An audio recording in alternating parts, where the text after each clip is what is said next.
everyone, Partition here, and today I'm looking at my LEGO ATST from 2007. Now this is actually my favorite LEGO ATST just because I prefer the kind of the traditional building style that this one has instead of basically every wall being built up of plates that are in the modern versions.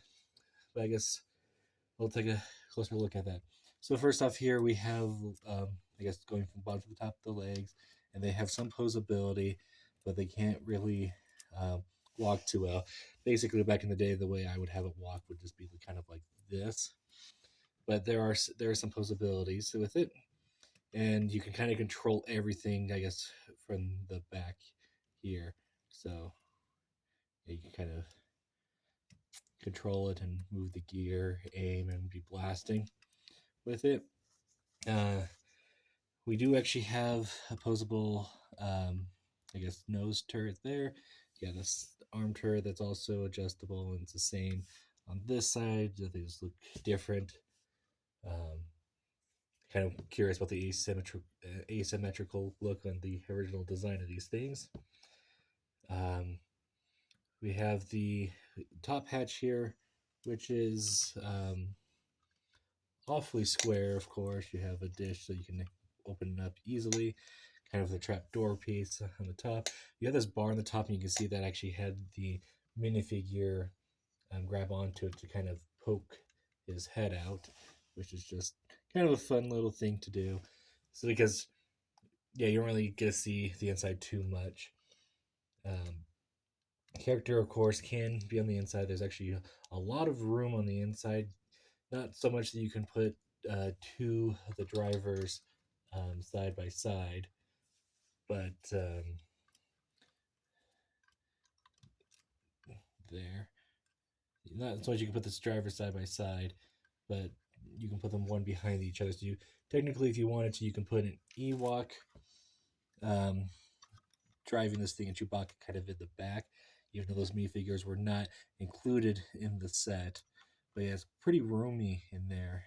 The new ones are bigger, but they get so much take up so much more on the inside to kind of for the structural of it. But this one is just simple, clean, sleek looking, and I prefer it.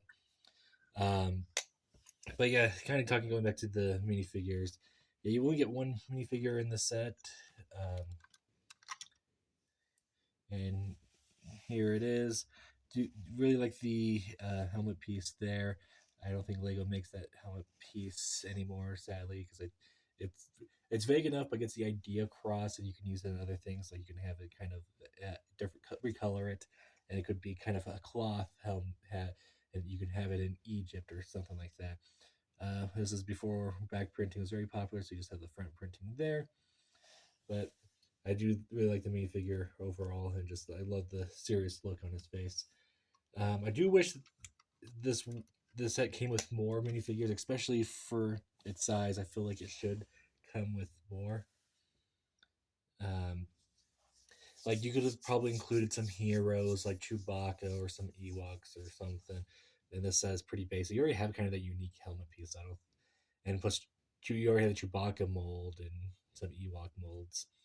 But this was kind of like the transitioning period where Lego Star Wars was kind of going away from the, I guess, whereas the Lego versions of these vehicles to Lego, but they're pretty detailed models. And I just kind of love the 2000 era Lego Star Wars sets because I just feel like it was just a kind of a fun blend of the two because you had the functions here to play around with, learn some gearing, and then you also had some good looking models with it. But let me know your thoughts down in the comment section below. Thank you all for watching. Remember to like, comment, subscribe, and I'll see y'all next time. Goodbye.